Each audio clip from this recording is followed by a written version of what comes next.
September meeting. Welcome everyone to the September meeting of the Back Bay Amateur Astronomers. Thank you, nameless voice that tells us recording in progress.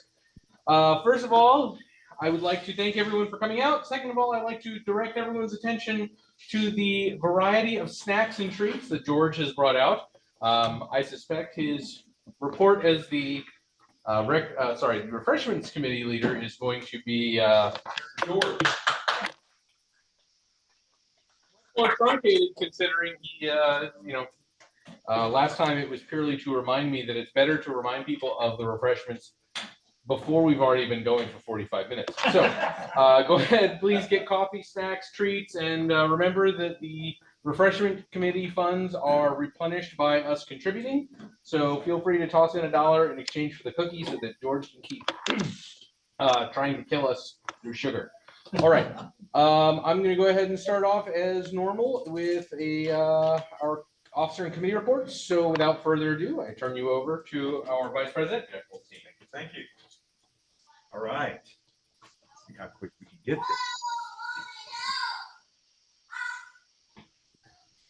Let's see. Put this on minimize. I can't do it that way. That's new business. Oh, okay. New business. Hungry now. Yeah, try to get it. George back there? All right. Okay. Here we are on Thursday, September 4th. This Saturday, Sunday at Elizabeth River Park.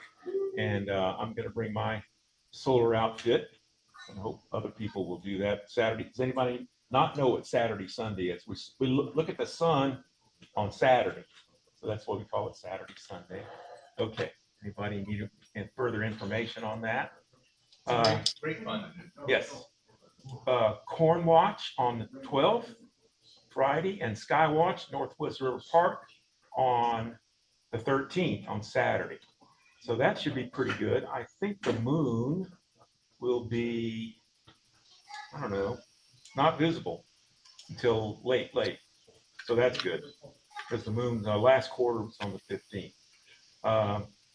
The East Coast Star Party, which I'm sure we'll have another discussion on that, is from the 18th going through Sunday. It goes continuously till Sunday. So that's going to be a fun trip at Chip Oak State Park.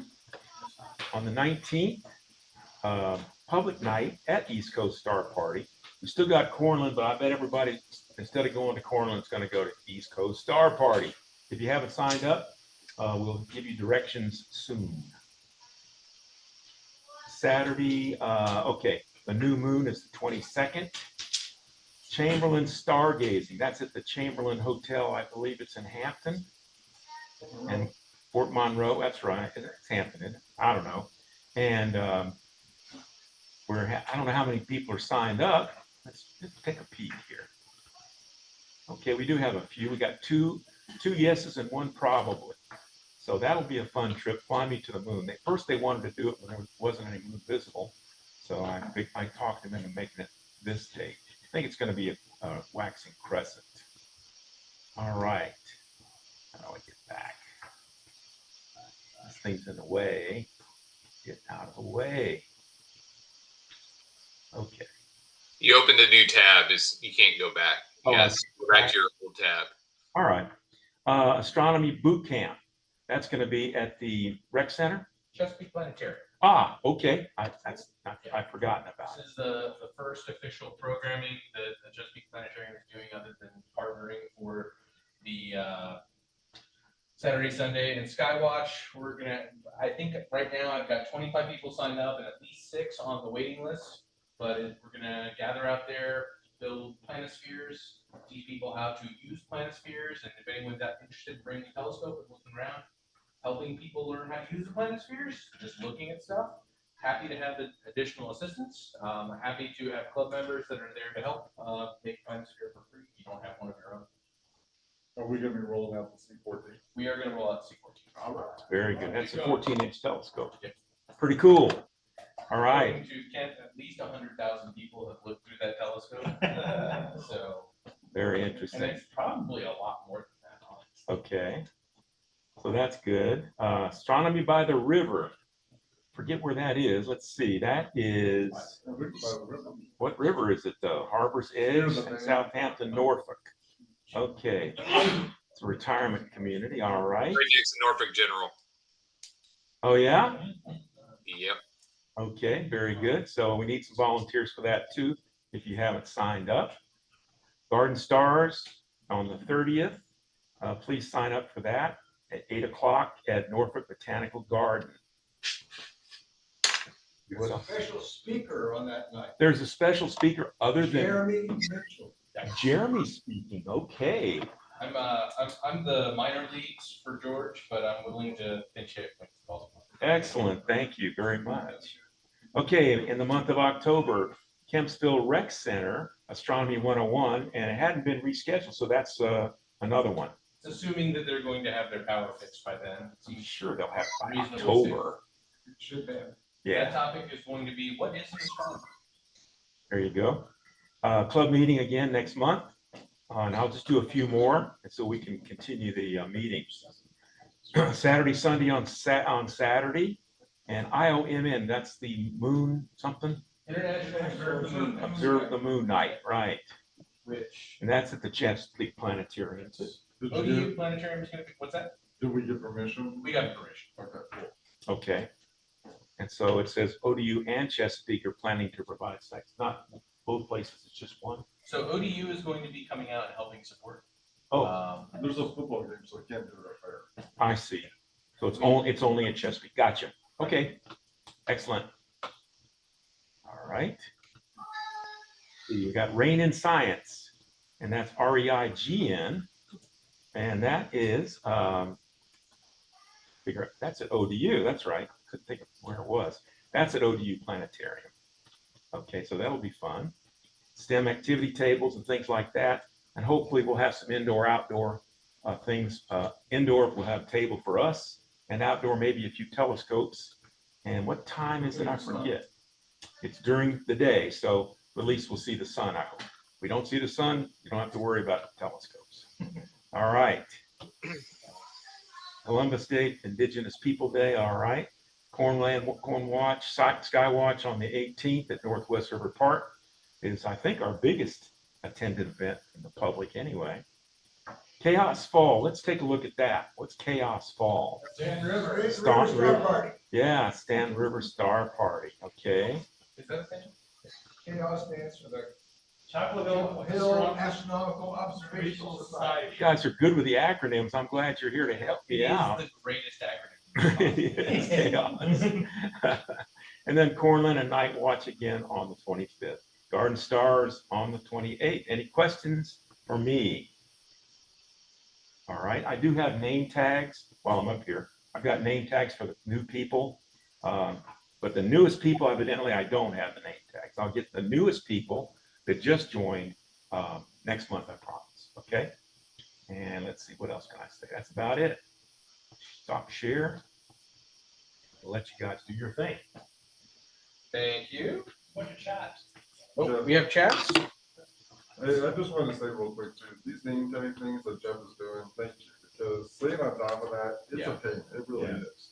If you've ever made these things, they're not, it takes a minute, and we bought that machine, so thank you for doing that. Sure. Yes. Thank you, Jeff, for doing that. Labor of love. And of course, I can bring one.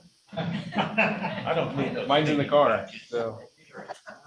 Okay, with that, since we talked about the work that we do as a club, let's talk about the money that pays for it and setting us up for the money that we're going to spend.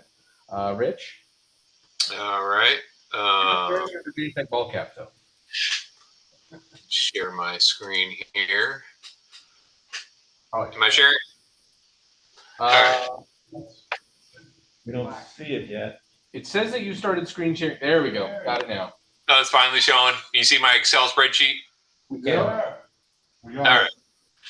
All right. So we got a little over $1,100 or $11,000 in the across all accounts. That's an increase of $104 for the month. most of the money coming in came from East Coast Star Party. We did have some expenses related to East Coast Star Party, but we didn't have much. You know, we had some t-shirt supplies. The Spivey Porta Johns was the big one. And then Jeremy bought a few things for our Dew Heater workshop. But we didn't have a lot going out. And we did have 6 new members in the month. So that's been a big uptick. We kind of had slacked off for a while, but we got several in this month. So we're up at 194. At the end of the month, we've had another one join since. And the money right after I closed the books, we actually had a lot of East Coast Star Party money come in. So if you see I switched to East Coast Star Party, see 1, 2, 3, 4, 5, 6, 7 of these came in the last few days in the beginning of the month. So we brought in almost $2,000 so far in East Coast Star Party related funds, and we spent about $1,200 so far. So after the food and everything, we should come out ahead once again for the Star Party. But that's all I got. Any questions? Questions in the room? Oh, while everyone thinks about it, Rich, we did our last boardwalk astronomy for the year. I'm assuming since that was earlier this week, I'm guessing you haven't. Yeah, that's a good reminder. I can write that down so I can send that invoice out. How many did we do? Did we do 5 this year? I mean, we did 5. We did all 5. Okay. Now the first one, or maybe the first 2, their dates and our dates were misaligned, but there was someone there who acknowledged it in some way, shape, or form. So we should be able to invoice for all 5. Yep. That's what I'll do, and we'll go from there. Awesome. We took photos to make sure that we Yes. I got a question. Yes. So that's the boardwalk Star Party. So what type of income or expenses do you face on those events?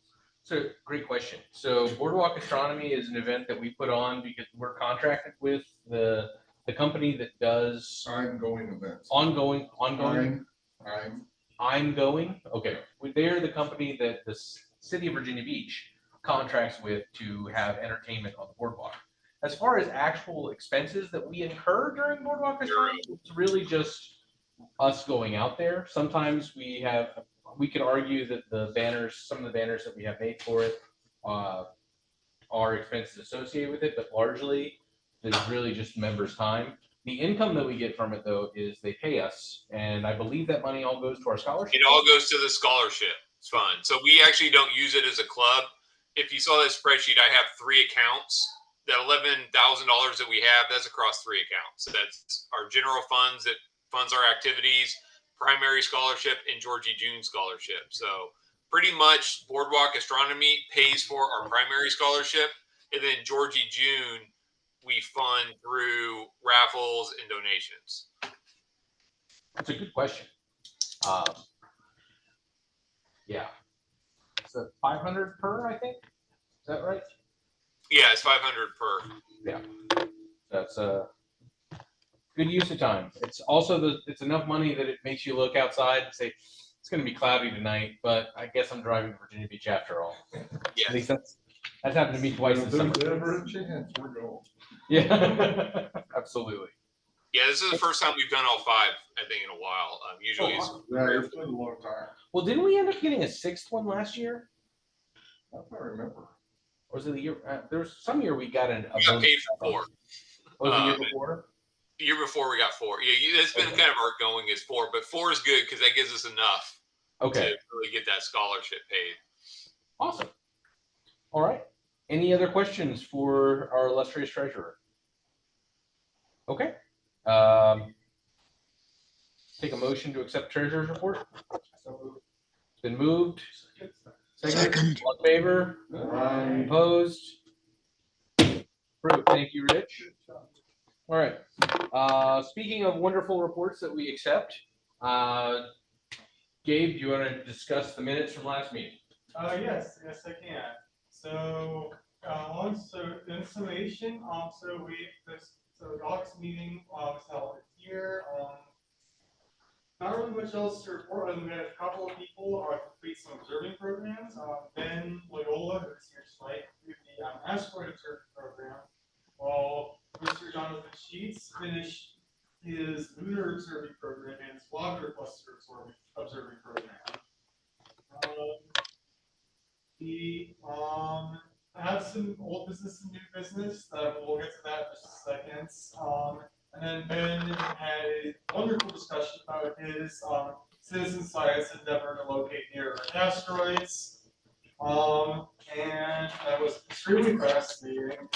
Talked about ultimate the detail or all techniques that he uses with observatories to locate these objects, and it was a very informative presentation. So that's really all I got. Okay. Quite topical, that last bit.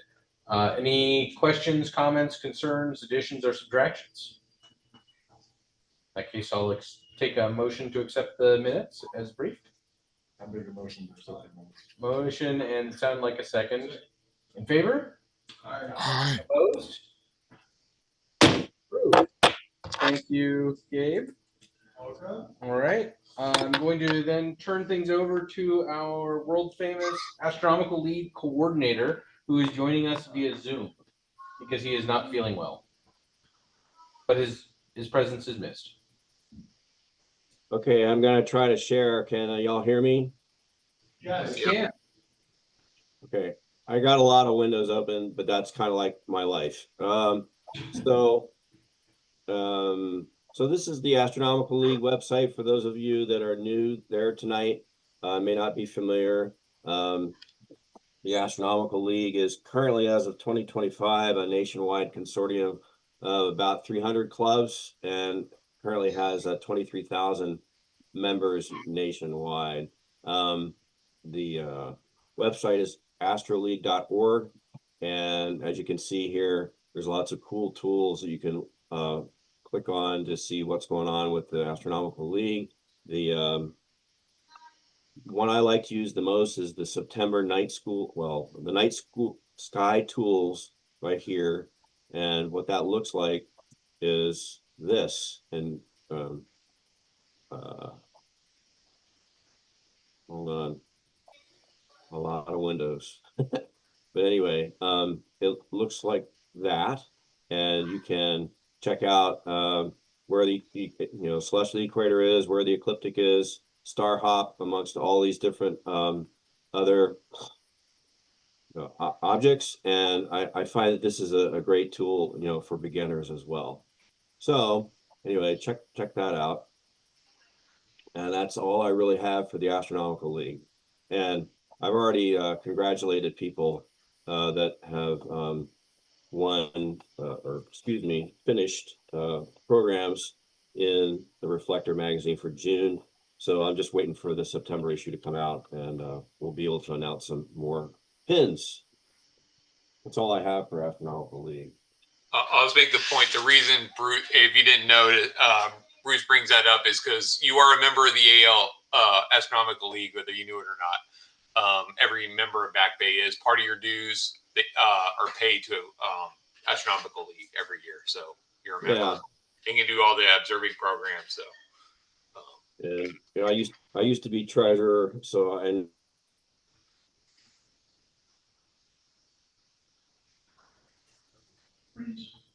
We lost him. He looks surprised.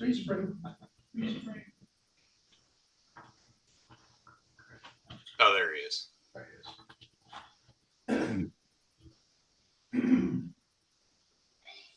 requesting transition to East Coast Star Party. Negative. We have a Alcor related topic that I'd like to do first, then we'll let you transition East Coast Star Party. Oh. So one thing that Bruce mentioned is that people accomplish some observing programs, and as a member of the Astronomical League through the club, you're entitled to do some of those. They're a great way to help you figure out how you want to bin your observing. We have amongst us an advanced observer who received the award for asteroid observing last meeting, and in fact, I would like to call Mr. Benito Loyola to the front of the room to congratulate him on 2 more. He is the 36th intermediate level and the 37th advanced level for targeting near-Earth objects. So did you know that this was coming? Oh, okay. So congratulations. The handshake. Excuse me. Everybody. Hey, Robert, could you stop sharing? And a pin for your near-Earth objects. It does. It does look pretty cool. And there's actually spare copies in there. All right, cool. That's cool. So it's awesome. I love to see people getting their opportunities to get recognized for some of the great observing we're doing. Some of them are ones that encourage us to learn. Some of them, especially ones like the near Earth objects ones, are opportunities for us to learn for society. And in fact, to teach everyone that no, in fact, that object that we think is coming to hit us isn't really going to. So whenever you hear that on the news, you should take it with a grain of salt. Now, so congratulations once again to Ben. And now I will say the Astronomical League portion may conclude, and Bruce can talk about the star party. Oh, Okay, wait, I sorry, didn't sorry. realize this, but they added this to the thing that says that the target NEOs near Earth objects list supports all spacecraft missions to near Earth asteroids. That's awesome. So like the DART programs as well? All that stuff, they land on them, pick up samples and all that stuff they use. That's awesome. So, and anybody can do it. You don't have to have a permanent observatory. Unlike the You've asteroid. got to know the techniques, that's all. Okay, So, and some of the asteroids are bright enough that a 3-inch refractor can do it. okay. Maybe you can help us find some at the East Coast Star Park. Okay. Maybe not. All right. Sorry, just tomorrow. And that's how, unfortunately, I drive people away. That's it. Bruce. Thank you. I'm really done, Bruce. are you really? Okay, all right. Can everybody see the screen? Yes, no, maybe? Confirm. Yes. Okay, so this is Sean Lozier's, most awesome East Coast Star Party website, complete with time lapse, really cool photography by courtesy of Mel. Anywho, check this out. So as been mentioned, the East Coast Star Party is the 18th through the 21st of September. All of your questions very likely will be answered on this website. So feel free to shoot me ones that you don't, or questions that you can't find the answer to on this site. I have recently talked to the ranger at Chip Oak State Park, Trevor Johnson, and he is looking forward to working with us once again, like he did in the spring. So check out that website. I will go over the schedule, which I shot out a while back, and I handed this out at the September meeting, the August meeting, but I'll also post it on Facebook if you need to look at it. So the schedule is on Thursday, the 18th, registration opens at 2. Visitors began arriving, and then we have all night observing and free coffee. On September 19th, which is Friday, we have a public observing night. There's a spaghetti dinner at a time to be determined. Please notice that the local sunset is a little bit after 7. So if you're going to drive about an hour and 15 minutes out to Chip Oaks from Hampton Roads, be sure you leave by about 5:30, because we've got signs all over that park lit up by nice lights put there by Sean Lozier. But amazingly, people still drive into the campground and go, hey, where are the telescopes? So it's easier to find us when the sun is still up. There'll be free coffee all night long. If there's rain and clouds, I will once again do a astronomy presentation at the conference center. And for all the times of how all this is going to go down, we'll post them at the registration tent. So Saturday, September 20th, 5:30, we'll have a hamburgers and hot dogs potluck at the observing site. We'll be doing a raffle prize drawing, and that'll occur after the cookout. And then we'll be doing all night observing and free coffee all night long again. And then the Event ends on Sunday at 11 a.m. What I'd like to call your attention to here is that you really do need to register no later than 8 days from now on September 12th. We do this so we can figure out how much food to order and how many of the things we need to buy to make our party a success. And the rest of the information you can read on your own. So what I will say is, if I can find it fast enough, shoot, I have some really cool raffle prizes, and I had this all queued up. Dang, where is it? Oh no. Anyway, High Point Scientific, I've got lots of really cool raffle prizes. I've got a power tank from Celestron. I've got a eyepiece kit from Celestron, a couple of eyepieces. I've got a nice 70 millimeter 2-inch eyepiece. Got some 20 by 80 binoculars, and last but not least, you can be like George Reynolds and win the short tube 80 refractor telescope that we got with backpack. Okay, and then I've got the usual selection of books to illuminate your journey in astronomy even more. So anyway, that's all I have. Does anybody have any questions? Cool. Okay, nothing heard. I yield the floor back. All right. To my distinguished colleague in person. Thank you, Bruce. We appreciate your all of your hard work there, and I would like to add one item not reflected on that sheet is that if you are going to register, we appreciate you doing so by the 12th. If you want a T-shirt, we ask that you order and register by the 6th, so that Sean and I have time to order the shirts and print them so that they're ready for the star party. We've learned our lesson to not wait until the last minute on that. So, Do you want to cover the shirts right now? yeah, it's written into the business. I'm trying to be better about agenda discipline. All right, Ben, do you have any updates for the scholarship committee? It's kind of a quiet period. We're still waiting for final numbers towards the end of the year. Okay, sounds good. Thank you. People here today? Sorry. Oh, do we have anyone new joining us tonight for the first time? I'm almost new. Yeah. I attended a meeting in June, but I became a member. Okay. Well, we were thrilled to have you. Barry was kind enough to join us at the Boardwalk Astronomy. It was a great time. We had a lot of fun.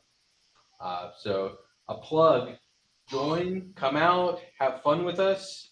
It's a great time. We've got a lot of members, but a lot of them are just joiners. We need more participants like you guys. We would appreciate more participants, largely because we want to share the joy of astronomy and the joy of sharing astronomy with other people. I will plug in that regard that one of the greatest things is you can only see Saturn through a telescope for the first time once, but you can see the light and joy in somebody else's face. They see Saturn for the first time many, many times. So come out and join us at some of those events, point your scope at something cool, and take the opportunity to enjoy that bit of secondhand wonder. Tuesday night, I had several people that had never looked through a telescope at all before. They saw the moon for the first time, and they were blown away. They loved it. It was like he says, to see the light in their eyes and the joy that comes from the telescope. It's worth time for it. Of course, if the moon is not behind a cloud and you have a big enough telescope, then you see the light of joy and the light of blindness in their eyes. But that's funny too. So, okay. George, do you have anything for the refreshments committee other than a plug that you have snacks? But we still have coffee. Okay. I would plug that to everyone out in Zoom land, except you probably don't want us to mail them to you. I will also say, as I still haven't found someone else to give it to, chair of the nominating committee, we have elections coming up, which means people are going to stop answering my emails and texts here in the next couple of months. But we do have elections coming up for treasurer and vice president. If anyone is interested in either of those roles, please feel free to reach out to myself or to either of the incumbents, Jeff Goldstein or Rich Roberts. It's a lot of fun to support the club. Bunch of good people. Okay. Observing reports. Does anyone have an observing report other than the ones that we've already kind of halfway gone through? Got to see Simon for the first time. You saw Saturn for the first time? Enjoy. This year. Oh, yes, Saturn. Yeah, and a lot of people last night, I think, saw the shadow transit of Titan, the third of, I think, 5. I think there's 4. There's 4? I think there's one more. There's at least one more, yeah. Yes. They usually start sometime in the wee hours of the morning, and they'll go actually past sunrise, but good luck seeing it after that. George. Speaking of seeing Saturn, I do a lot of presentations, and one of the presentations I do is, I ask the question, how do these computers know where that, or what that is? And I just tell them, it's just like learning your way around a new town. You get the map and you drive around, or you drive around and then you look at the map and see where you've been. And so it becomes second nature. I don't even look at the street signs anymore. I just know the streets. Same way with the stars. I can look up in the sky and just say, oh, that's Saturn. I know that's Saturn because I can tell where it is and its color and everything else. But it's just the experience, and it's a lot of fun.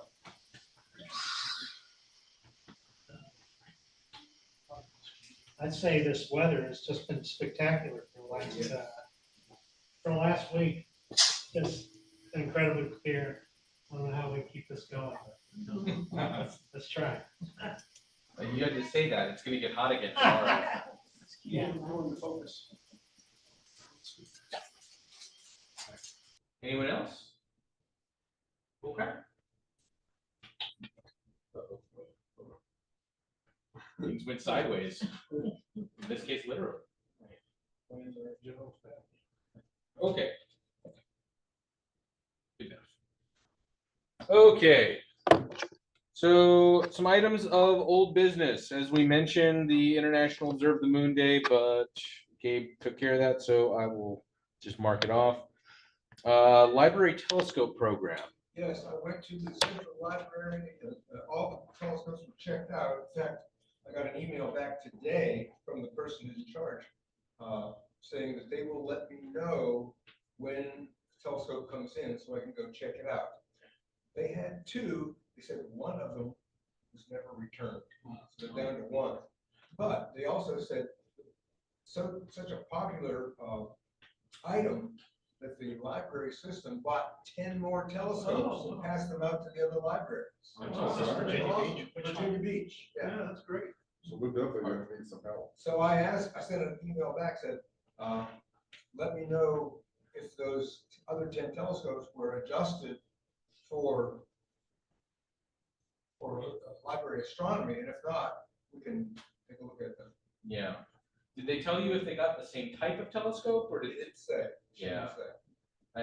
When I checked with Chesapeake Libraries, City of Chesapeake has a library telescope for every library, but those library telescopes are the $25 Amazon Special Hobby Killer style telescopes.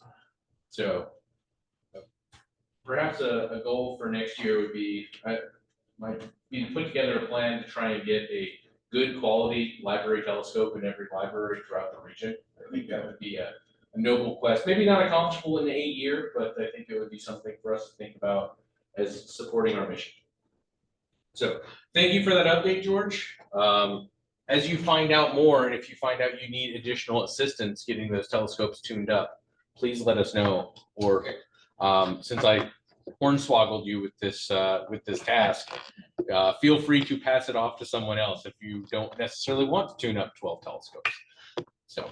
George, do we make like labels or instructions or something? Yes, Yeah, each telescope, at least the one that we gave to the Central Library in Virginia Beach, it's got a chart or a thing on it stuck to the side that doesn't come off, how to use it, what to do, and the eyepiece is firmly mounted so it can't be taken off. And, certain other things or adjustments are fixed so they won't be messed with. Excellent. I just got a new CNC machine, small one, but a CNC machine. So if we need to make any replacement plates for that, it'd be a good use to try testing it out. That kind of tops a 3D printer, so you know. Well, it's not very big. We'd have to print really small, but we'll see. Little router. So what was the great thing before 3D printers came around? How many axes? I think it's a 3-axis. So I haven't. It's actually still in the box. I'm ashamed to say it arrived this past week. Okay. Other items that we had for old business. Sean, I don't know if you want to put out any updates on the banners, but I think you placed orders. Okay, banners ordered. Great. Can you describe this for the benefit of the group? It is a 4x4 foot banner with NASA's new 2025 version of our magnetic sun that we enlarged to be 4x4 foot. And then also we got our the club name on the top and QR code for our links. You know, Dan let me use one of his photographs so I can make a star field behind it, things like that. But it's basically their banners just expanded because the one they sent us was this big. Yeah. It will not fit on the frame we made to put the banners on. It's too small. This new one will. And the other downside is we learned this past week that there are some changes coming to the Night Sky Network, including they're no longer going to be sending out some of the outreach kits. So anything that we need to replace or anything that we want as far as printouts go, supplemental stuff, we're going to have to do that out of Hyde now because NASA doesn't have presumably NASA doesn't have the funding that they used to. We are still going to have access to the Night Sky Network, but a lot of the freebies and things that we've gotten from them in the past are going to dry up at least for a while. They are working to find ways to turn it back on. It's your drop. Yes. As well. Yeah. We ordered a 15-foot feather flag, and it's massive. A couple of one of them. One flag was $324. And then the stand was $60. Okay. And I will be able to use that one stand, I think, in every location, because I got a weight at home I can put on it. It's made to go around the tire of your car. But Okay. we'll be able to use it on grass or pavement and stuff like that. So I went with one. If we want, we can get more stands later, but they're about $60 each. So it's probably better for me just to go to Lowe's and buy some metal. I have a welder. I can just weld with something that will be stable, I'm sure. Yeah. That beats a CNC machine. You got, I was gonna say, he's got CNC, so make little brackets for you. Yeah, there we go. There you go. Everybody has a part to play. Okay, great. No, thank you, Sean. I might bring them to the East Coast Star Party. They're supposed to be here before that. Sounds great. If they're here, look for the 15-foot flag when you're coming. Put a little red light at the top, a beacon. For aircraft, yeah. So you can see it, it's like, oh, that must be them.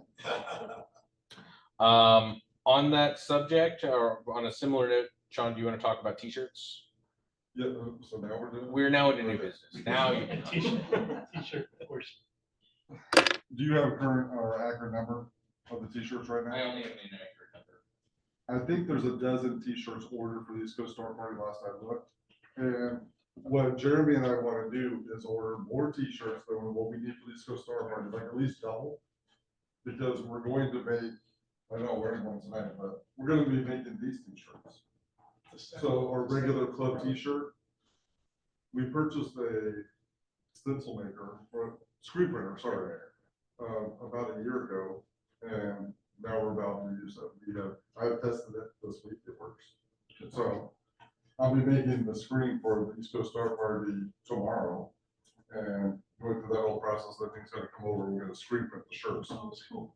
So once we have the final tally on the 6th to make however many shirts for the East Coast Star Party, we'll do that. But then when we're doing like the boardwalk or these other events, we'll be able to turn out a batch of these shirts, and the price point comes down the more we order. So if we can order extra now, we'll just throw them in the batch because what do you want? Turquoise, I think, is what you said. That was my random idea, but turquoise. Just so you know, there is a turquoise available, but we'll get something close. Cheese. It's close, jade something is what their name of color is. I'm not good with colors. So it's color division, but my wife says it is close. So we will, essentially what I'm asking is if we want to vote on ordering extra t-shirts right now. There's a local company that Kent and Robert have dealt with for decades, and they gave them a good deal, and it is better than what I'm getting online. But when I reached out to them before the last Star Party in the spring, the quote they gave me was not the quote they were giving Robert at Kent. So I don't know if they'll ever give me that good of a deal. We haven't talked to them since then. I said I was gonna reach out to them again later. But, and on top of that, we're still buying. I mean, when we were ordering the t-shirts for the East Coast Star Party, it was, our costs were higher because we were having them do everything. Now we got the screen printer, and we'll be fine on the cost of t-shirts either way. But I would just like to order more because I'm stockpiling, and we have, how many do you think I told you about 20 right now, at least? Yeah, I think so. You get different sizes. Yeah, we had, from the previous 2 times that we had the t-shirts done by Robert at his house, we have extra black and gray t-shirts, I think, right now. And they're various sizes. And I just want to keep doing that because then we can screen print. I'm not saying people will, you know, like you guys, when you want a t-shirt, hopefully we'll just have the color you want. But when we take them to the public event, we're just gonna print various colors, take them out there, and see if we can augment our scholarship funds with them, you know, the general fund, things like that. So that's the plan. That's what we're doing. It makes sense. You just buy a bigger batch. We're going to use them eventually, even if you use them the next Star Party, you know. Exactly. And we just reprint them. So I'm all for just buying a big batch of shirts. Yeah, Whatever you feel like you want to store at your house. Whatever your wife will let you store at the house with all the other stuff you already store for the club. I'll let you know when the shelf is full. And you're out on the street. Yeah. Got a question from Jeff. Ink, about ink. We have almost a full thing from in the spring. We bought a black one. It was like a 32-ounce one. What about glow in the dark ink? Well, we're planning on doing that. I saw your message you sent about it. Jeremy had an idea about doing some glow in the dark, but the screen printing machine we bought is a 4-station thing. So this is our first time. So we don't want to get ahead of ourselves. I mean, I drew 4 colors on the same shirt because as I was testing it earlier last week, you make a mistake and they will shadow on the t-shirt. I just pulled some spare t-shirts I had and was doing like a Saturn design I had made. So we just want to make you comfortable with it and make sure everything's lined up because it has to be lined up perfectly. And Robert warned me about that. We want to do that too. We want to do multicolors or glow in the dark, but right now, while we're still learning, we're focusing on being single color. We want one color. And that ink is a little harder to work with from what we've read, and it's also appreciably more expensive, which isn't to say that it's a bad idea when we have the system down, but while we're still figuring it out, probably better to use the inexpensive ink. But I do love where your head's at. So Sean, what is the color of the, in other words, are you doing white on the shirt? We have black and white ink right now. We just purchased white because as you can see, the color that we're going with is similar to that. And the white shows up really good on that shirt. That's why we wanted it. There is an endless supply of different colors. They know how they could be using. And is that white or is that off-white? This is white too. That's white ink. Charcoal gray is that color's name, but who knows what they'll call it at the place that we're going to next. We're also for the East Coast Star Party shirts, we are standing by to call an audible if necessary. If the shirts arrive and they are appreciably different color than we thought, and black ink makes more sense than white ink, we reserve the right to make that change on site without necessarily making anyone eligible for a refund on their shirt under false pretenses. Sean, do you need a motion to buy some more shirts now? Yes. I think I that's move that one. we buy some more shirts. Well, you have a number or? we have 12 shirts, we should be getting at least probably 40, 50 shirts, I think, you know, and we're gonna use them all, I know that. How much per shirt? It was 414, I think. I'm not sure. Second. Are they, excuse me. Go Are they ahead. dated? Are they dated? In other words, could they be used next year? Like, No, these are blank t-shirts, Blank. ordered, there's nothing on Yeah. it. So we'll print them, and the one, we'll print as needed for the East Coast Star Party, and then the spare ones. Yeah. by 100, for instance. Yeah, these shirts here, so there's no date on these shirts that we're gonna do, and we're gonna do just like this. Yeah. Robert made that stencil that's on the front of that shirt already, we have that, which is good. I need to make one for the back that looks like how the design we've been going with, and it'll be good. And that's easy to make too, so I've already got the images actually made, because I sent them to the company that made that.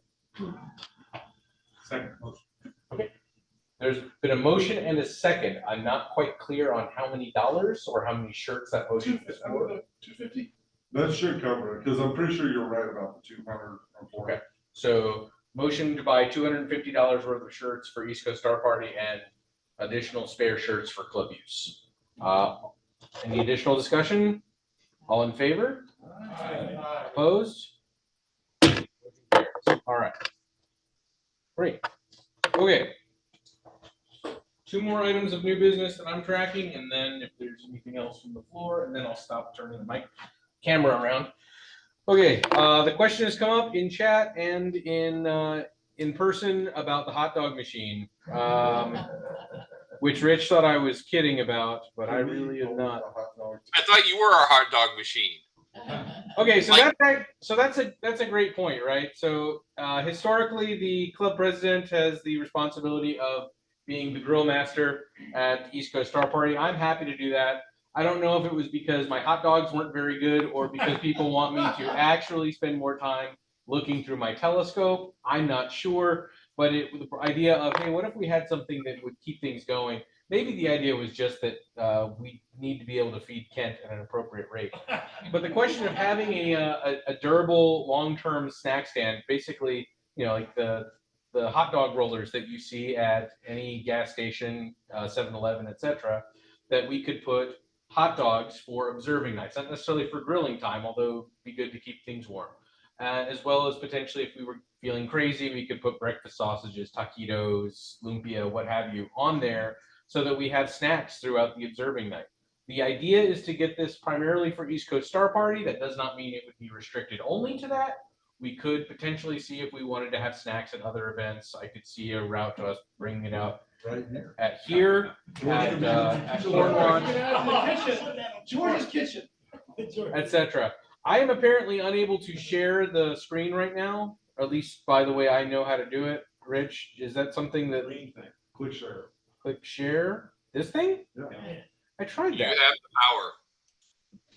But you have to have Yeah, it you on have the to- entire screen and then You have to have it minimized. pick what you want to share. Oh, okay, got it. Yeah, then pick what you want to I share. from don't, there. I don't zoom much. Okay.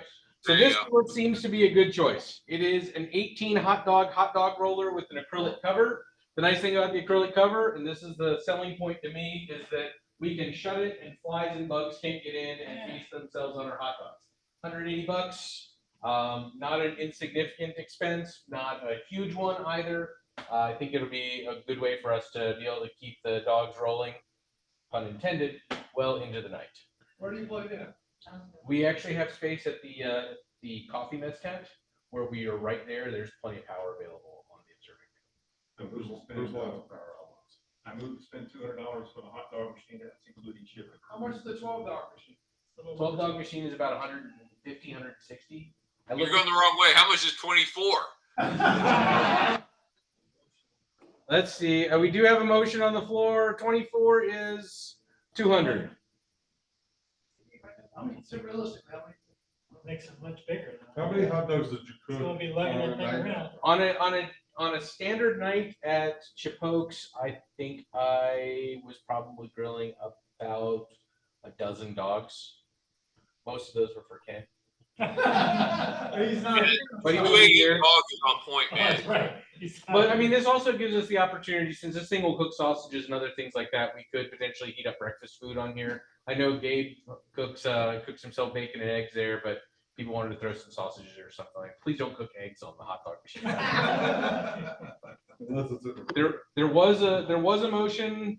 There has not been a second. There has also been some questions about bigger hot dog machines And small. and 18. small. Do 18. I think that's good too, because any bigger, I mean, we have to haul it around. It's too. more space, yeah.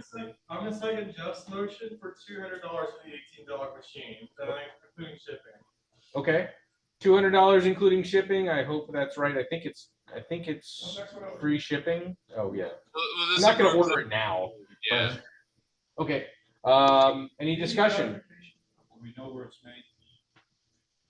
All of them are made in China. I know. I felt horrible about that too. I mean, buying local means I'm grilling, so which is an option. All in favor? All opposed? All right. We're buying a hot dog machine. I'll take care of that. Okay. Sorry, I lied. There are two other items. One, there's a dew heater workshop. I've had 4 people that are interested in building a dew heater. I sent out an email about it on the groups.io, seeing if there is any interest. If we have the materials or the vast, thank you, Rich. I didn't click the button. I got you, man. I got you. Appreciate it. I'm the worst millennial. If there's any additional interest right now, we're looking at either doing a dew heater workshop next weekend before the Skywatch, and if you want to stop by, we'll do it in my garage, which is 5 minutes away from Northwest River Park. Or alternately, we can do one at the East Coast Star Party itself, which is where people are going to need dew heaters. Because if you're going to the East Coast Star Party and you do not have dew heaters, you are setting yourself up for failure, as many of us learned last fall when the only thing that saved us was Jonathan's hair dryer. But it was still a good time. But yes, we are building resistor bridge dew heaters. Costs are going to be pretty minimal per heater because we were able to get pretty good deals on a lot of the big equipment. Think on the order of probably about $5-ish per heater. I'll math that out. You put them in a sleeve of some sort? Yeah, so they're going to be the resistor bridge dew heaters with one side is just electrical tape, the other side is weather stripping to keep the heat sealed inside. Shrink, shrink tube. Yeah. So you won't electrocute yourself on the heater. I mean, unless you try. But it's the same design we did like years ago at Jim Holman's house. Yep. And they're still holding. I need to bring my sewing machine. We'll do it with Velcro and strips. Yep. Fair enough. Can I add something? You need a dew shield, dew heater rather, for the eyepieces and for the finder. And yes. For the tail rad, I mean, there's all kinds of uses for this dew heater thing. It's not just for your objective. Yeah. So don't forget about that. You can have one for your primary, one for your secondary if you have a Dob. You have one for your diagonal if you have an SCT. Theoretically, we can do a ring for your for the correcting plate for an SCT as well. Yeah, I've got a dew controller that uses RCA adapters. This design uses RCA connectors to make sure that you have something to plug in. If you don't have that style of dew heater controller, please let me know. If you don't have a dew heater controller and you need to come up with an alternative style for you, let me know that as well. I'll probably throw this up on the Night Sky Network as an event. I'm probably not going to advertise the location just because I don't particularly want to advertise my address, but anyone who's interested, just email me and I'll let you know. That way I can also make sure that we have the materials for you. It was, I guess, more of an announcement than new business, but there we are. The last item of new business before we turn the floor over to our guest speaker for the night is Bruce was talking about the Astronomical League. One thing that came out recently from the Astronomical League is the Royal Observing Society of Canada, or Royal Astronomical Society of Canada. Every year they put out an observing guide. I personally think it's a great book. They are $28 a piece. They have a lot of great information about events that are coming on, how you can do calculations for your telescope, just a plethora of information.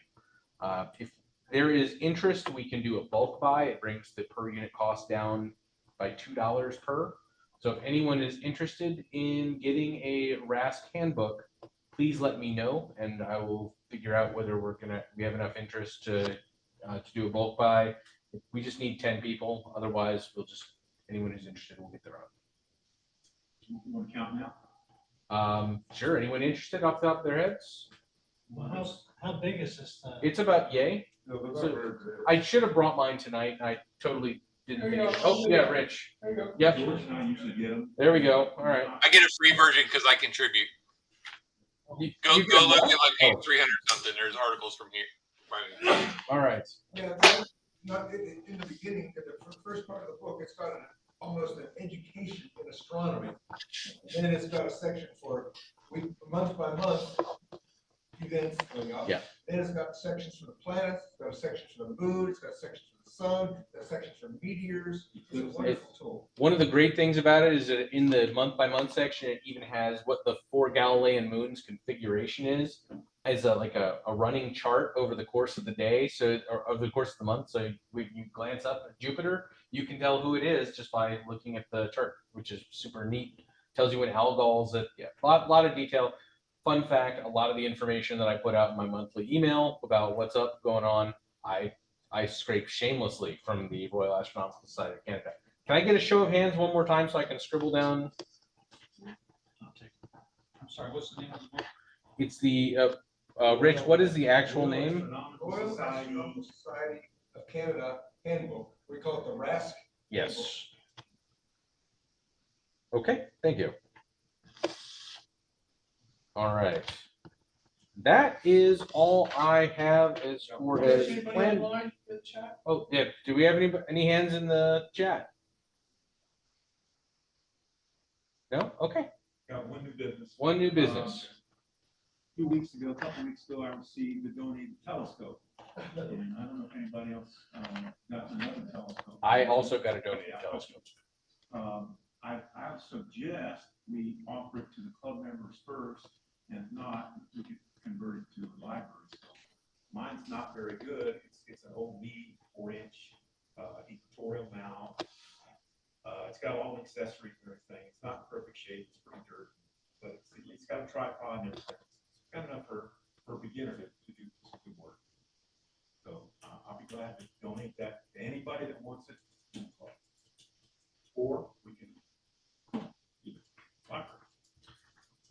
Yeah, we have a method for people to donate scopes to us. We need a good method to make sure that we find them new homes. Otherwise, they just end up in people's garages. So, You know, when they're beginner scopes and they're not trash. Yeah. If they're trash, do everybody a favor. You can pick the scope up because sometimes you don't know what you're getting until you go over there. And I pick up a Tasco soap and it's missing all the parts to it. And then I take it, I think them and everything, and then I put it in the trash.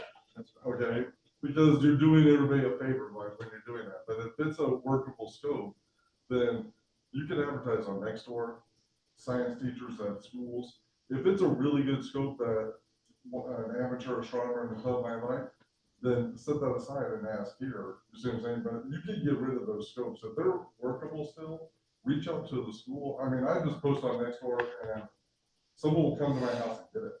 Like within a week, I'll get rid of it. So we also could bring them to Skywatch, and if somebody shows up really it's fired up pretty and easy. just I'm just saying if they're not good, everybody in this room mostly knows what a really bad scope is. Just get rid of it. Do everybody a favor and send it off for blocks. Because all you're gonna do is kill the hobby and give it to someone. Don't give them that scope. But there is some good ones, you know, or if you want to take the time and take one of those like Celestron 127 EQs that's on that horrible mount, but the scope is decent, you can make your own dial base and put it on that, and then it's a good scope. You know, but you have to want to do that, obviously, too. If you do that route, you could go buy those round bases to make your own dial base. They have them made at Home Depot and Lowe's. It's already cut out. Just go get one. Make some walls and put it on there. That's what I did with my first scope, and it made it 10 times better than what came from the factory. So, but I would not do the library telescope with them because unless it's a good scope like those little Dobbs we're using, those are good scopes that are going to encourage a child.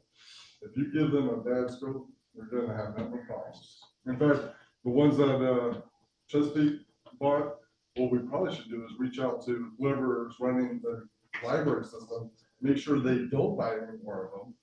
Same thing with Virginia Beach or any other city that's considering it, and just tell, hey, if you reach out to us, we will help you get a good scope. Yeah. You know?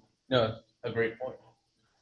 Okay, it is 8:30 and our guest speaker has joined us. So I'm going to, all right, I'm going to pause our new business, although I think we're wrapping, and turn it back over to our illustrious Vice President for an introduction. What's this man's name? Leigh Torgerson. I'm going to introduce Leigh Torgerson. I see he's aboard and he's about ready to talk. But before I let him talk, I want to tell you a couple of things. But before, so you'll get an introduction of what he's about. He and I went through got our master's degrees at University of West Florida. However, he got 2 master's degrees at University of West Florida. I only got 1. Then from there, I think he went to Lockheed, worked at the Skunk Works on the SR-71. I didn't know anything about this until after he left the SR-71, but finally I did find out, and so because it was a secret thing. So he's got a lot of Lockheed stories to tell, maybe, and now he works for JPL. I know he's worked on the Cassini mission and some other things. I'll let him tell you about that. He's worked on a lot of things, but one of his big deals is communications with spacecraft. So without further ado, I don't see him on here yet, but I will turn it over to Leigh Torgerson, JPL in Glendale, California. Jack, can you switch the screens on displays of this feature versus Where's that at? Yeah, I know how to do it. display or? Was this, can I get rid of this? The view, yeah. Okay. Oh, view, that's Oh, Oh, that's right. Multi-speaker. Yeah, I see, and he's right here. He's right here with one of the DSN satellite dishes visible in the background. And usually has a Star Trek thing because he's a Trekkie. So I'll turn it over to Leigh. There you go. Okay, good evening, everyone. As as Jeff mentioned, I'm going to share my screen here and so share my PowerPoint in a second. Yeah, as Jeff mentioned, I went to work for Lockheed Skunk Works and worked on the SR and the TR-1 and the F-117, and then jumped ship, came over to JPL, and I've been at JPL 35 years now.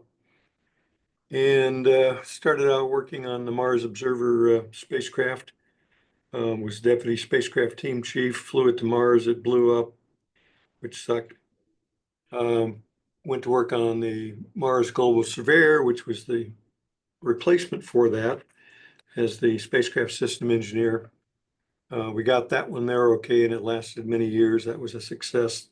And I worked on Cassini and a couple other things. And at one point I switched over to the telecom department from system engineering because I realized that radio people didn't understand computers and computer people didn't understand radios. And they were trying to, in those days, trying to put more and more protocols on the radio link to make better use of the radio links. And of course, the hardcore RF burns on their knuckles radio guys didn't think much of these computer weenies, and the computer guys just, stupid RF guys. So I put together a lab to try to stitch both groups together and called it the Protocol Technology Lab. And we've spent the last 25 years or so testing different protocols over radio links. So I work with the DSN as well as with the computer science side of things. In 1998, we did the first interplanetary internet study funded by DARPA, and Vince Cerf, father of the internet, arranged for the funding for us. And 25 years later, it's now required on the LunaNet and MarsNet, and I'm still working on it. I haven't got sense enough to retire, but Vince's still working with us, and he's 85 now, 86. So things are in a big turmoil right now at JPL because of the NASA budget cut which essentially cut JPL's budget. The president's budget request cut JPL's budget by 50%. So they announced mass layoffs starting in October because the president's people have ordered NASA to start implementing the huge cut, his budget, the OMB budget, whereas Congress and the Senate are proposing increases to NASA's budget, including maybe as much as 4% increase to NASA's budget, which would be great. And they don't see eye to eye with the president's staff on the skinny budget. So right now it's like Wheel of Fortune. You spin the wheel and maybe bankrupt will show up, or maybe $1 million will show up, and everything's kind of in turmoil. So I had a hard time pulling together a good pitch for for DSN today, because everybody that already had one in the can is off busy scratching their heads trying to figure out what the budget's going to mean to their staffing and what their next job's going to be, for that matter. So anyway, I threw some things together that I thought would be interesting, and I hope they are. You can stop me during anything I'm presenting and ask questions. So let's see if I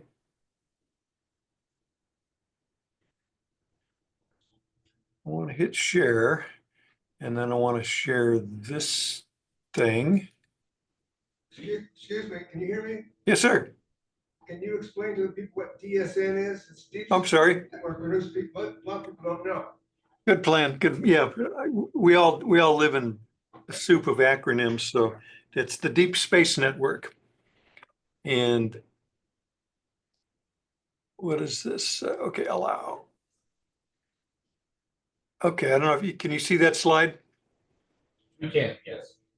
Okay, so the Deep Space Network does three major things. It does communication. Everybody figures that somehow these big antennas have to be used to talk to Mars, and especially Voyager, which is way out there. It's like 40.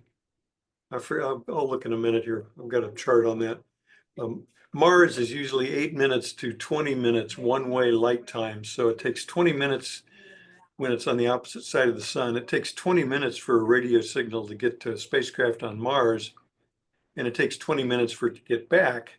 So you can't do handshakey like communications. Everything is planned on sending a package of canned commands for the spacecraft to execute, and then you wait until it gets it and then hope telemetry comes back a while later showing that it got it and everything's okay. So that's one big function of the DSN.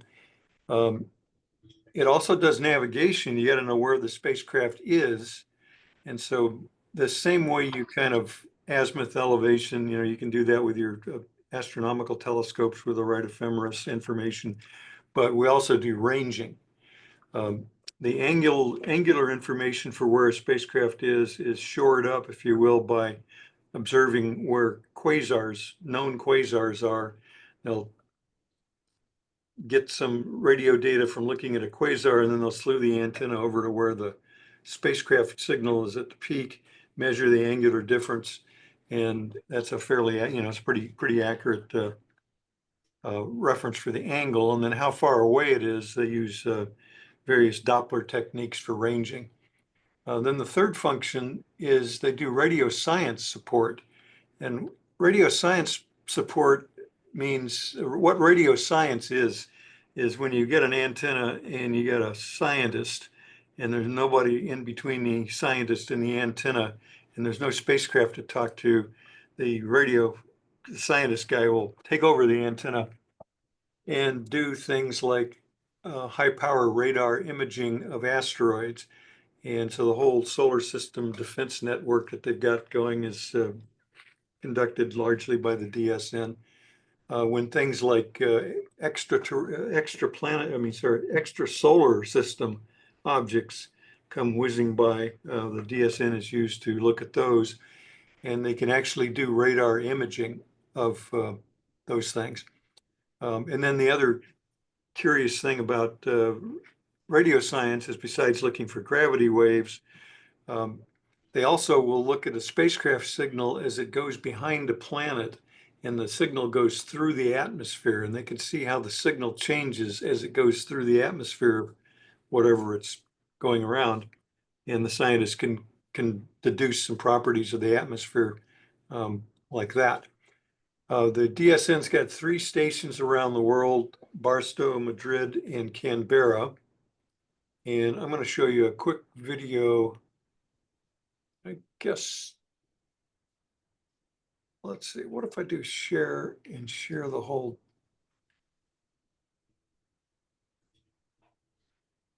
desktop one? Yeah, if I just share the whole desktop, that'll be easier. If I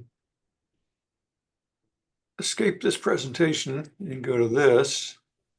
NASA has robotic Make that full explorers all screen. over our solar system and beyond. But how do we communicate with these faraway spacecraft? Can you see that video? We communicate with them Yeah. using the big antennas of the Deep Space Network, or DSN. The DSN has 3 antenna complexes evenly spaced around the world in the United States, Spain, and Australia. That means that as the world turns, at least one antenna complex can always contact spacecraft no matter where they are in the sky above Earth. Yep. We're seeing a black screen with text. Well, okay, that doesn't help at all.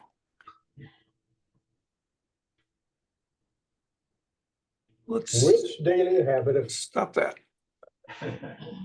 NASA Okay. has robotic explorers Pause. What are you seeing all now? over our solar You have to system maximize that. and beyond. Pardon me? Maximize that video right there. See if that works. Okay, Oh, no, We can see it when it's small. No, the maximize button at the end there. Okay. okay, let's try this. But how do we communicate with these faraway spacecraft? We communicate with them by using the big antennas of the Deep Space Network, or DSN. The DSN has 3 antenna complexes evenly spaced around the world in the United States, Spain, and Australia. That means that as the world turns, at least one antenna complex can always contact spacecraft no matter where they are in the sky above Earth.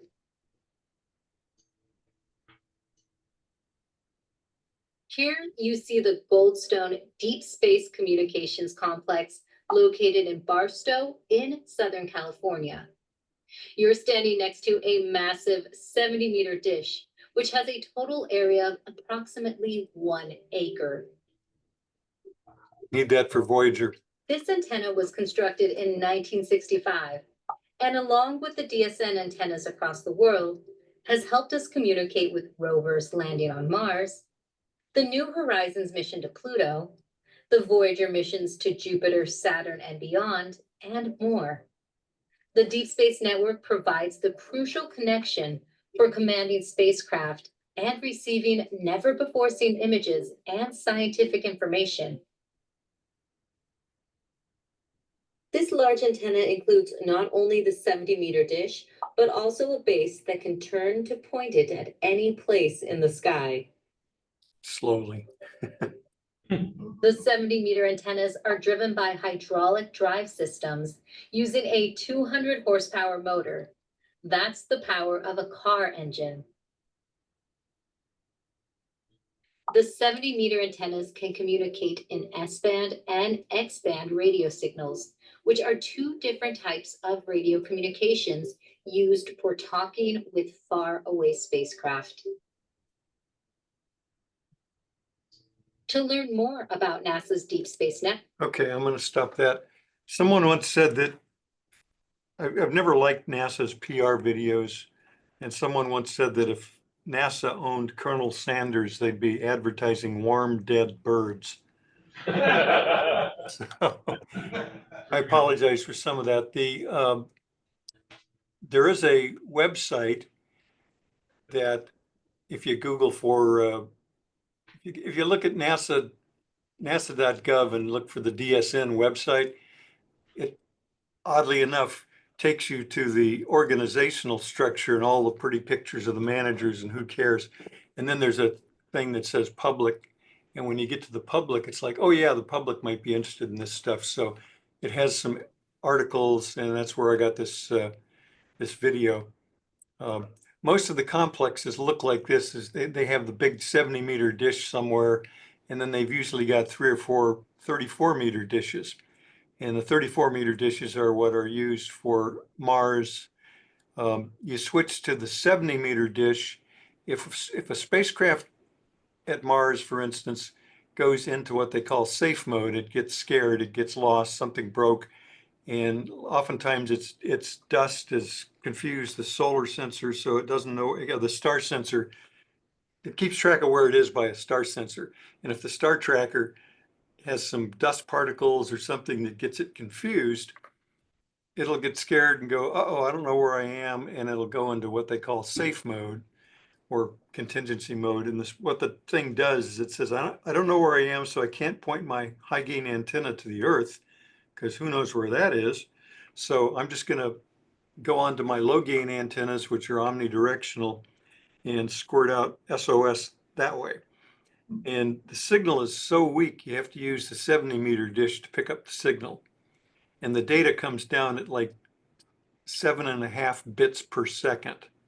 I mean, we're talking really, really slow. Like with the Mars programs, with Mars Global Surveyor, if it went into safe mode, it would take a half an hour just to get one telemetry frame to figure out what's going on. And then you could send a command up to the low gain antennas that would force it to relocate the sun and relocate the stars and get back into operation. So there's more to the DSN than just that 170-meter dish, although it's a pretty phenomenal dish. Okay, on this score, that was these websites here, and that was the YouTube link. And then there's SCAN website. SCAN is Space Communication and Navigation. And SCAN is the top level organization within NASA that handles the Deep Space Network and other communication networks.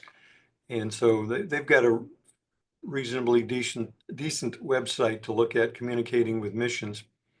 And I'll send these slides to Goldie. If you don't want to write this down, you can pass them out. With the help of ChatGPT, it pointed out 3 unique things about the DSN. It can transmit up to 500 kilowatts in X-band, and X-band is up in the 8 to 12 gigahertz range, I think. S-band is more the 2 gigahertz area, but X-band's pretty high frequency, and that amount of power is remarkable. And that's what they use for communicating with Voyager and for radar imaging things that are coming near the Earth. We've got, of course, we talked about the 70-meter antenna, and they already talked about the global coverage. Other things to look up when you have time is more details on this ranging. As astronomers, this could be very, very interesting. I've always been totally amazed at how they can figure out where a spacecraft at Mars is down to like a few meters in all directions. I mean, they're really, really accurate. So they can send very, very precise commands on exactly when to burn the engines and affect some sort of maneuver or aim the cameras at some known feature. So the SCAN website will have information about that. Also should talk about the, I think it was Galactic Solar System Radar. I always just heard GSSR, and the radio science studies. And of course, it found 3 interstellar objects so far. The first one was Oumuamua. You say it. Muamua. Oumuamua, yeah, that makes sense. Oumuamua, the big elongated, which is still fascinating, and still people are still fascinated with that, of course, and studying it. Then a extra solar system comet came through named Borisov, and probably after some Russian discoverer. And then Atlas, which was discovered just this July. So that's some kind of interesting facts about the DSN. Telling you about the DSN in 15 minutes is like trying to describe an aircraft carrier because there's so many different features and bells and whistles. So I thought what I'd do is I just walked over to the Space Flight Operations Center, or SFOC, Space Flight Operations Facility, which is a historic landmark, blah, blah, blah. This is where they run the DSN for all 3 stations around the world. And the control room, there's a visitor's gallery up above the control room that looks like this. And it's very, very dark. My camera didn't compensate quite for that. But when you look down on the floor, there's a monitor that's always showing who the famous visitors are that come, because everybody and his brother wants to come see the DSN control center, and they always get their picture taken. I'll talk about this more, but those are all the antennas we got online now, and you can see the little squiggly things that's transmitting up and down. They alternate between different antennas right now at Gulfstone antenna 26, which is the Gulfstone 26, that's a 34-meter dish. And it's got this kind of strange substructure holding it up. Right now the wind's 7 kilometers per hour there, and it's pointing at Odyssey. And so this display kind of rotates around. This is more for the public. And then down here is where the controllers and the people that actually control these antennas live and do their work. Go Dave Go is something they put up as a joke because when the budget got cut and the lab director bailed and they enlisted a new lab director who's got a lot of DoD connections, hoping that Dave could go to Washington and stir up some more work from DARPA and from the DoD for JPL, so we don't have to lay 2,500 people off. They put up a mission timeline. He's been in charge for 94 days, 16 hours, 43 minutes, and 50 seconds. Then the ACE is the antenna control engineer. So these guys all back here control the general operation of all the big antennas, and they take care of things when the klystron overheats and they got to call up Madrid and tell them to go fix the darn thing. And the antenna control engineer is the interface between the DSN and the mission. And so on the Mars missions, we'd always talk to Ben Toyoshima, who was our ace. And what we did with Ben is we would call up Ben and go, how's it going? Our signal's a little weak. Is the pointing okay? And he'd look into that for us.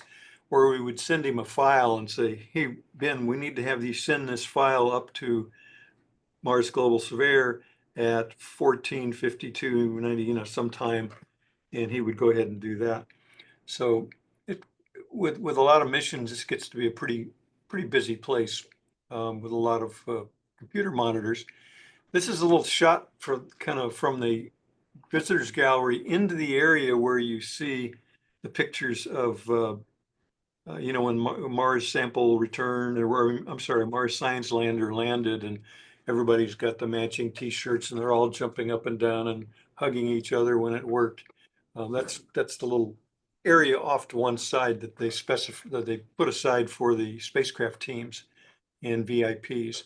And then when the mission's actually running, the spacecraft teams are in another building, sitting in cubicles, and there's someone working there. I don't know who that was, what she was doing, but so I think this is the next to last slide here.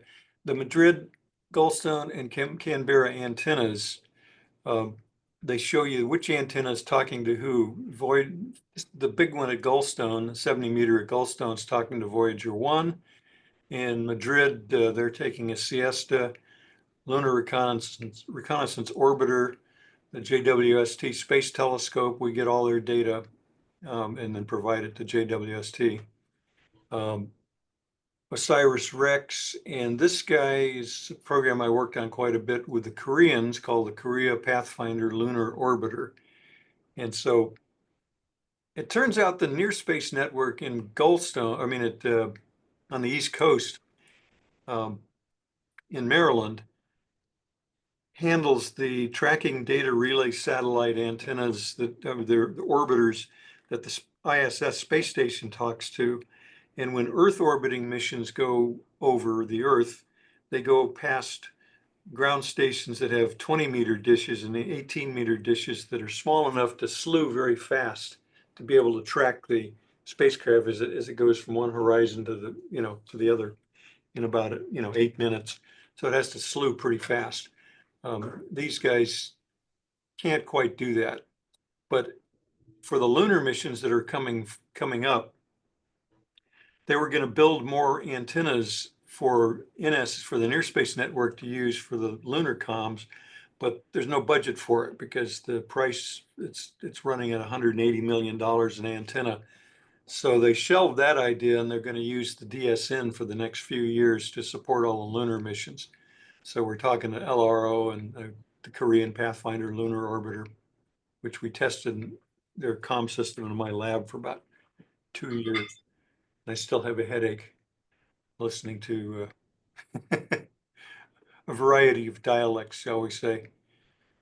Gallstone, MRO, Maven, Mars 2020, and Canberra is talking to, I forgot what Soho. It isn't the place in London near Carnaby Street. It's it's another mission. And Juno is at Jupiter. And then these guys are kind of relaxing at the moment. I'll show you, the last thing I'll show you is a website where you can see this thing in real time. This is an interesting chart, and this is the last one I got to bore you with, is Voyager 1.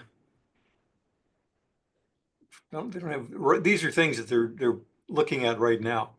Voyager 1's pass on day 247, which is today, which is yesterday, starting at, and this is GMT, so starting near midnight, and then the pass goes all night long until 5:55 this morning. And so this is the different pass start and end for servicing these spacecraft.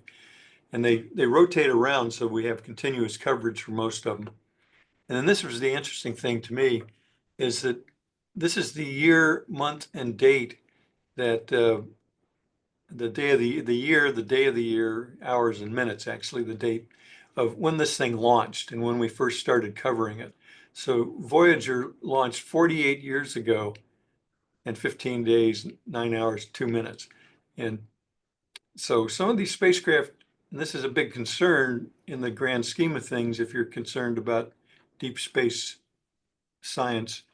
Some of these guys, Mars Reconnaissance Orbiter, and some of these guys are 20 and 24 years old, and they're still up there rotating around and relaying data from the landers. There's nothing up there except our missions and a couple of European Space Agency missions that can relay data from the landers.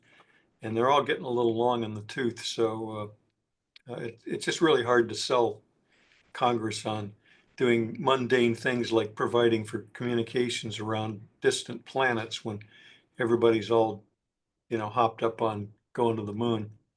So Europa Clipper is at the moon Europa, and it is 40 minutes one-way light time. So I had to do a simulation for the Europa team to take signals that they wanted to send, commands that they wanted to send to Europa, and run them through my lab and delay them for 40 minutes, and then simulate an answer, and then delay that for 40 minutes, and send it back to the spacecraft team people so they could practice what it's like to send a command to your spacecraft and then go to lunch and come back and hope it worked.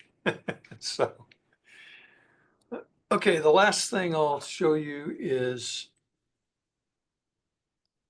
somewhere.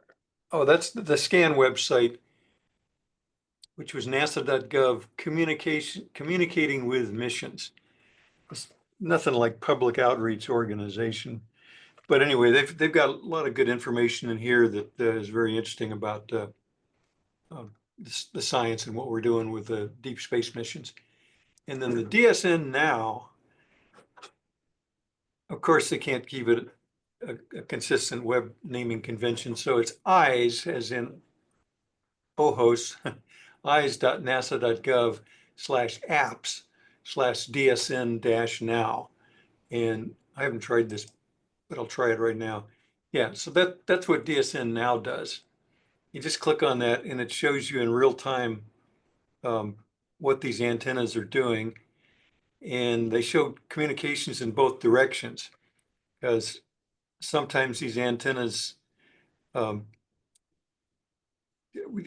just sending commands up, and other times they're just receiving data down, and there's uplink traffic to acknowledge some of the data coming down. And so you can view the antenna, you can view a picture of some spacecraft, and you can view a world map of where Gulfstone, Madrid, and Canberra are. So with that, that's about all I've was able to put together and show you, gentlemen and ladies, if any are present. I can't see the room. And they full duplex and transmit, receive at the same time? What they've got a capability of doing full duplex for one spacecraft, but then they have MSPA. They called it. They put a bunch of extra receivers up in the dish, and put the receivers up in the dish, and they can do full duplex to one spacecraft, and they can receive only for 5 other spacecraft, I think it is, or maybe it's 5 total. I have to check on that, but they've got it, and that's been working out pretty well. So when you're going to Mars, the beam width of the antenna is wide enough to pick up a bunch of things at Mars. So you can be communicating full duplex with one guy, and then you can be listening to downlink data from the other 4. And that also holds for Jupiter and Saturn, that sort of thing. Sadly, Venus was one of the missions. Just try not to look at the president's budget and the whole controversy of what they canceled when they canceled the Science and Mission Directorate at NASA. Is the organization that funds all the spacecraft, Earth orbiting and deep space, and all the scientists and all the different missions. And they got their budget cut 50%, and which it's an absolute travesty. I know I have 4 good friends that have gotten jobs now in New Zealand, and they're waiting for their work visas to jump ship and move to New Zealand because they get jobs with Rocket Labs and University of Wellington, and a couple of the scientists have gotten professorship jobs there. And I guess they were all Hobbit fans, or sheep fans, so they decided on New Zealand. But apparently it's a pretty nice place. And then this summer I was in England talking to University College London and Imperial College folks and some folks at Cambridge, and they're just salivating in Europe because they all figure they're going to be able to hire laid off NASA engineers and NASA scientists in particular. And both the UK and the European Union are supposedly, one professor told me that they are trying to change their laws to make it easier to get work visas for people from the States to come in and work in Europe. So I don't know, it's write your congressman, write your senator, say a prayer, keep your fingers crossed. That's all we can do to keep this part of astronomy and exploration of the universe intact.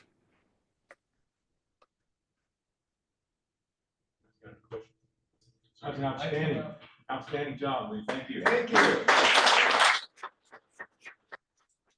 My pleasure, anytime. If I have more notice, I could put together a better show. Thank you so much for sharing your time with us and a great presentation.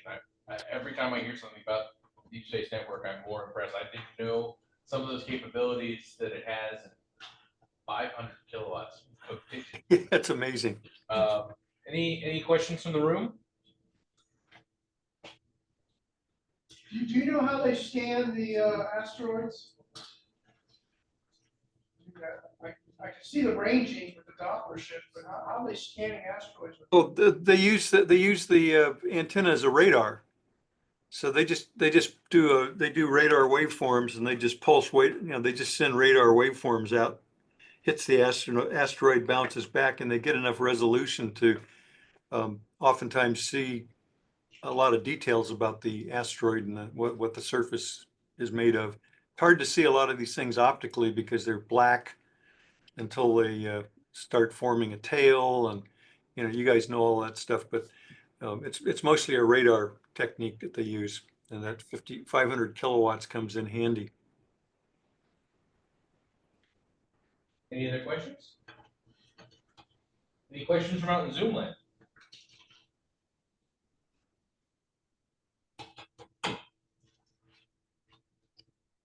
All right.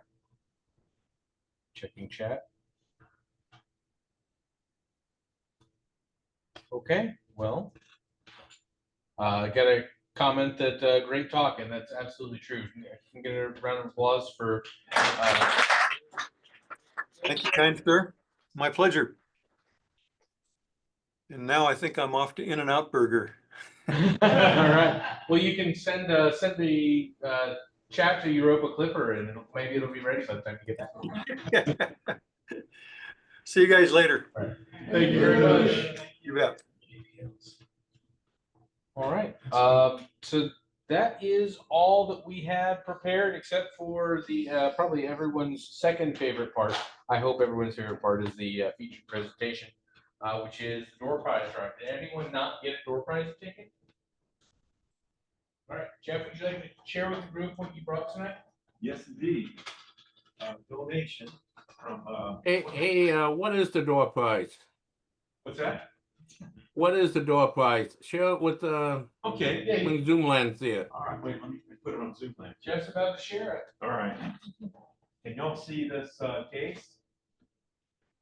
You don't see the brand? Wait a minute, I gotta show you the brand. Nickel? No. Nikon, Nikon? Is that it? Nikon? Oh, Nikon. Oh, Nikon. An SLR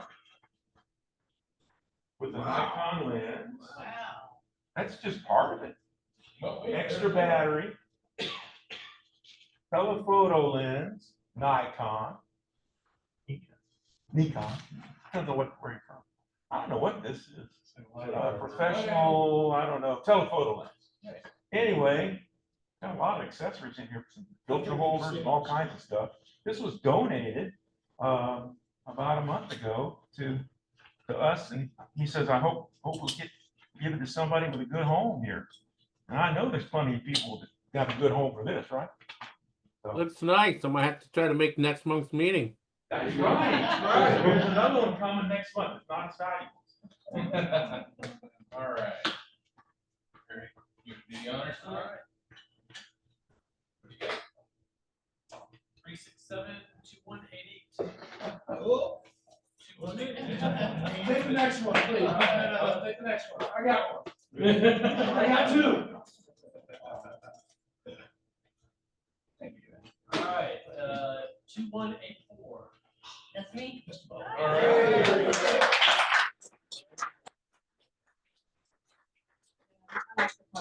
Very perfect. Yeah. Yes. The perfect thing for it. I appreciate it. All right. So with that, that is all we have for the evening. Does anyone have any last minute thoughts? In that case, I'll entertain a motion to adjourn. Someone posted there was a hot dog machine that was approved in order. That was before we talked about the hot dog machine. So it has been approved and will be ordered tomorrow. I mean, we could stay here, but I need a motion to adjourn. All right, there we go. All in favor? Aye. Any opposed?